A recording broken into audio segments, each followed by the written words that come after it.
আমি আল্লাহ পাক একটু যদি স্বার্থপর হইতাম, তাহলে যারা আমার দেয়া সূর্যের আলো, চাঁদের আলো, পানি বাতাস, গাছের ফল, জমিনের ফসল খাইয়াও আমারে মানো না। ফজরের আজান দিয়ে তোরে ডাকা হলো, আয়, আসসালাতু খায়রুম মিনান নাওম, আসো আমার ঘরে আইসা একবার সিজদা দাও।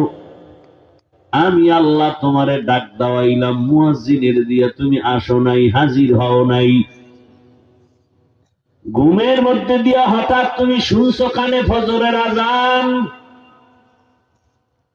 সামান্য 20 মিনিটের আরামের ঘুমের জন্য শীতের মধ্যে বের হইতে মনে চায় না, নামাজটা পড়লা না। আমি আল্লাহ যদি স্বার্থপর হইতাম, আমি আল্লাহ তোরে ঘুমের মধ্যে মেরে ফেলতাম। বরং আমি আল্লাহ স্বার্থপর না, আবার আমি জোহরের নামাজে তোমারে ডাক দিলাম, হাইয়া আলাল ফালাহ, আসো তোমার কল্যাণের পথে।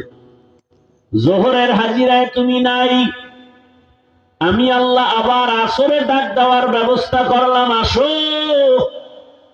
আইসা যদি সেজদা দিয়ে আমারে ডাক দাও, পিছনের গুনাহগুলো মাফ করে দিব।